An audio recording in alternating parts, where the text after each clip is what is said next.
अपनी फौज को भिजाकर वेनेजुएला से गजनी को उठा सकता है, जब सऊदी अरब यमन में मुखल्ला के पोर्ट पर बमबारी कर सकता है, मोदी जी हम आपको कह रहे हैं, आप पाकिस्तान में भिजाकर जो मुंबई की सड़कों पर साजिश करने वाले 9/11 के जालिम लोग हैं, मोदी जी 56 इंच का सीना है तो भिजाकर उठाकर। मैं हरिद्वार से आई हूँ, भाजपा से मंडल अध्यक्ष हूँ। ऐसी भाजपा को, ऐसी गंदी भाजपा को जिसने आज हमें रुला दिया, हमारी पहाड़ की बेटी की बच्ची है जिसे जिंदा जलाया गया है। मैं आपसे सिर्फ पूछ रहा हूँ, ईमानदारी से आप बताइए। इस पर शो भी किया था और मुझे वाकई में बहुत तकलीफ हुई, लेकिन मेरा सवाल ये है कि देवकीनंदन ठाकुर जो है, मुझे ऐसा लगता नहीं है उनको तकलीफ जो बांग्लादेश में हिंदुओं के साथ हो रहा है उसको लेकर होगी। अगर आप बीजेपी को प्यार करते हो हेट करते हो, दोनों को ही मैं कह रहा हूं, जरूर वीडियो को वॉच करके जाना। कैसे 19 साल के बच्चे को कैसे रेप किया गया, उसके बाद कैसे पहाड़ से फेंका गया,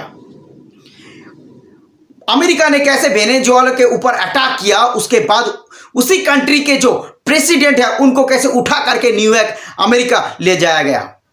इसी तरह क्या हम लोग पाकिस्तान के ऊपर हमला नहीं बोल सकते हैं क्या? इस टॉपिक पर लेकर असाउद्दीन ओवैसी क्या कह रहा है जरूर सुनेंगे, उसके पहले इस वीडियो को नजर डालिए।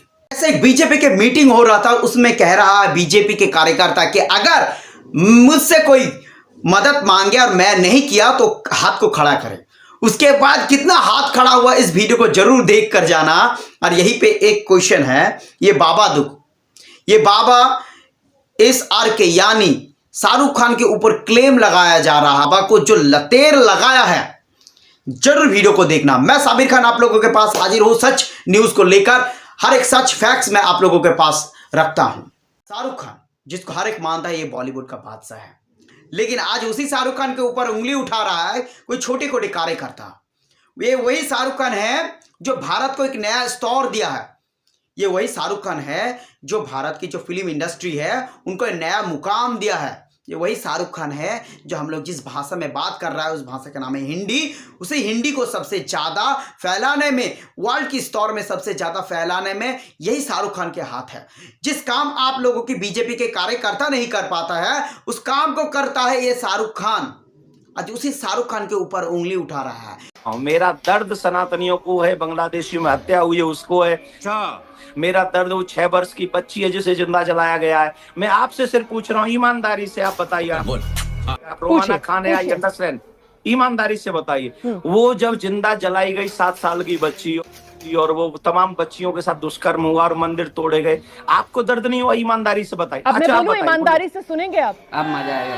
मुझे बहुत तकलीफ हुई सर, मैंने इस पर शो भी किया, मैंने इस पर शो भी किया सर, और मुझे वाकई में बहुत तकलीफ हुई। उड़ेगा भाई। लेकिन मेरा सवाल यह है कि देवकीनंदन ठाकुर जो है, मुझे ऐसा लगता नहीं है उनको तकलीफ जो बांग्लादेश में हिंदुओं के साथ हो रहा है उसको लेकर हो रही है। मुझे ऐसा लगता है कि देवकीनंदन ठाकुर को निशाने पर शाहरुख खान को लेना है, इस वजह से देवकीनंदन ठाकुर ये तमाम बातें कर रहे हैं। सही पकड़े हैं, वरना तो सर देश के अंदर शेख हसीना अभी भी रह रही हैं, इस पर तो देवकीनंदन ठाकुर ने कुछ नहीं कहा। खालिदा जिया का निधन होता है और भारत सरकार की तरफ से हमारे विदेश मंत्री वहां पर जाते हैं और अफसोस जताते हैं, इस पर तो देवकीनंदन ठाकुर ने कुछ नहीं कहा। BCCI को तो देवकीनंदन ठाकुर ने गद्दार नहीं कहा।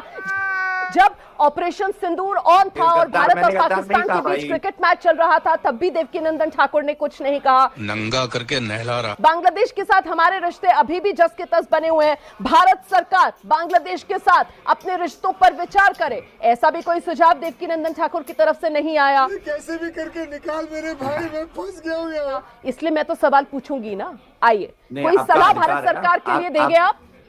कैमरा बंद कर। शाहरुख खान को इसी कारण बदनाम किया जा रहा है क्योंकि वो मुसलमान है।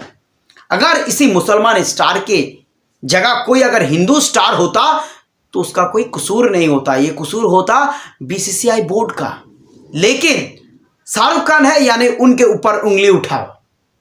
आपको क्या लगता है जरूर कमेंट में बताओ। और पर्वत यानी एक प्यार के निशान है जिसको देखने के लिए करोड़ों जनता जाता है, लेकिन वही पहाड़ में रेस्टोरेंट बना रहा है ये बीजेपी के कार्यकर्ता। यही पे नहीं रुका, वही पहाड़ी को बर्तन मजाने के काम पे लगा रहा है, नाचने के काम पे लगा रहा है। जब जरूरत पड़े तब उन लोगों के एक 19 साल के बच्चे के साथ रेप किया, उसके बाद यहीं पे नहीं रुका, उनको पहाड़ से फेंक कर मारने की कोशिश किया गया। ये मैं नहीं कह रहा, ये आंटी कह रहा है। जरूर वॉच करके जाना वीडियो को।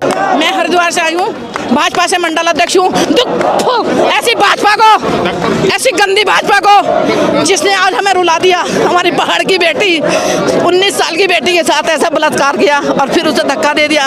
मगर इन दरिंदों को पता नहीं था कि पहाड़ की देवी देवता भी होते हैं, वही बन के निकली है। नहीं तो 3 साल का मुद्दा कोई नहीं निकाल सकता। 3 साल का मुद्दा कोई नहीं, इन्होंने सोचा था कि ये मतलब मान जाएगी, मगर वो देवी बन के निकली है। 19 साल की बच्ची अपने रिसोर्ट, हमारे पहाड़ों में रिसोर्ट खोल रखा, हमारे पहाड़ों में सर्विस चाहिए ना बेटियों की, हमारे पहाड़ों में इनको दारू चाहिए, हमारे पहाड़ों से, और बच्चे हमारे होटलों में बर्तन मांज रहे हैं। पढ़े लिखे बच्चे होटलों में, हमारे बच्चों को तो नौकरी है ही नहीं, हमारे बच्चों को नौकरी नहीं है, पढ़ लिख के उन्हें गुमराह कर रहे हैं और बेटियों को आगे ला रहे हैं और कह रहे हैं सर्विस दो। अरे धामी, अगर तू सर्विस गट्टू को लेके आ, सर्विस हम देंगे उसे। अंकिता भंडारी ने तो जो सर्विस दी बेचारी ने, अगर वो सच्ची ना होती ना तो मरती ना। पहाड़ की बेटी थी, उसने कुछ सोचा था मेरे, ठीक है देवी। और मैं तो अंकिता से कहती हूँ जहाँ भी बेटी तू हो, तेरी आत्मा को शांति मिले और इन दरिंदों के कीड़े पड़े। ये अगला 27 का चुनाव तो लड़ नहीं आएंगे, इनको लकवा मारेगा। दामी मेरी आवाज़ सुन लेना, मैंने तेरे साथ एक बार देहरादून में बातचीत हुई थी, भाजपा से मंडल अध्यक्ष हूँ। ऐसी मंडल अध्यक्ष का, ऐसी भाजपा सरकार का कीड़े पड़ा। कट्टरपंथी बीजेपी है, उनसे मैं एक ही क्वेश्चन करना चाहता हूं, अगर ये बच्चे आप लोगों का होता तो आप भी अभी भी बीजेपी की क्या समर्थन करते? जरूर खुद से एक क्वेश्चन करना। क्रिकेट देखा है? अगर क्रिकेट नहीं देखा है तो डोनाल्ड ट्रंप को जरूर देखकर जाना। जैसे क्रिकेट रंग बदलता है ना, ऐसे ही डोनाल्ड ट्रंप भी रंग बदलता है। 2025 में छाती पीट पीट कर कह रहा था कि मैं इजराइल और ईरान का वार को रोक दिया, मैं इंडिया और पाकिस्तान के वार को रोक दिया, मैं रशिया और यूक्रेन के वार को रोक दिया, मुझे नोबेल मिलना चाहिए। और बाकायदा पाकिस्तान ने ट्वीट किया था कि है डोनाल्ड ट्रंप को नोबेल पुरस्कार मिलना चाहिए।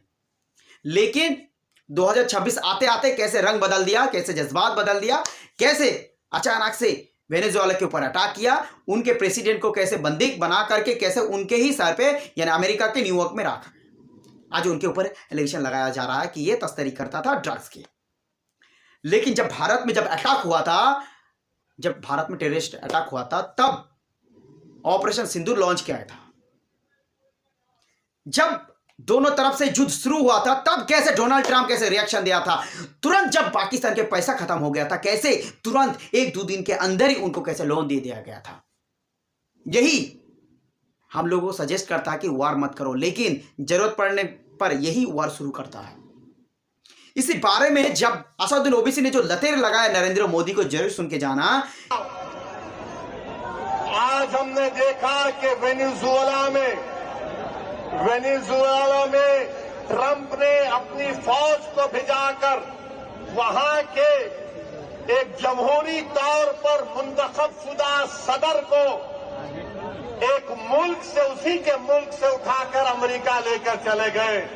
नरेंद्र मोदी जी, अमित शाह, देवेंद्र फडणवीस, जब ट्रंप अपनी फौज को भिजाकर वेनेजुएला से कदमी को उठा सकता है, जब सऊदी अरब यमन में मुखल्ला के पोर्ट पर बमबारी कर सकता है, मोदी जी हम आपको कह रहे हैं, आप पाकिस्तान में भिजाकर जो मुंबई की सड़कों पर साजिश करने वाले 9/11 के जालिम लोग हैं, चाहे वो मसूद अजहर हो या फिर लश्कर तैयबा का वो जालिम शैतान हो, मोदी जी 56 इंच का सीना है तो भिजाकर उठाकर लाओ।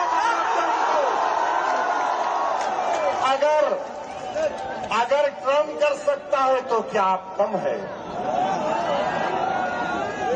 जब ट्रंप कर सकता है तो आपको भी करना पड़ेगा, क्योंकि मोदी ने कहा था अब की बार ट्रंप सरकार।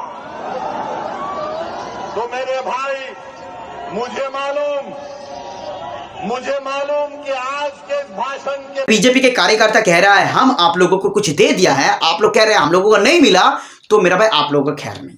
कैसे एक स्टेज हो रहा था वहां पर, कैसे बाकायदा स्पीच दे रहा था कि मुझसे कुछ कोई मांगा और मैं नहीं दिया तो आप लोग हाथ उठाइए। जब हाथ की उठने की संख्या बढ़ना शुरू हो गया, कैसे जो कार्यकर्ता कैसे भड़क गया कैसे जनता के ऊपर। वीडियो को गौर से देखो। अगर किसी ने मुझसे मांगा है मदद तो सामने खुल करके आके मदद मैंने किया, अगर ना किया हो तो कोई बोले आदमी यहाँ पर बोलो क्या नहीं किया, बोलो। अरे कौन से काम के लिए आए थे, नहीं किया, काम बोलो। फर्जी बात मत करना, फर्जी बात मत करना, मैं बता दे रहा हूँ, झूठी बात मत करना। इतना समझ लेना, सारी मैं तुम्हारी निकाल दूंगा, अभी नशे में मिलोगे, जांच करा दूंगा। अरे बिल्कुल मिलेगा नशे में। अब जाओ देखो जाकर हस्बैंड की बात कर रहे हो, कैसे उसने बोल दिया इस बात को कि नहीं क्या काम?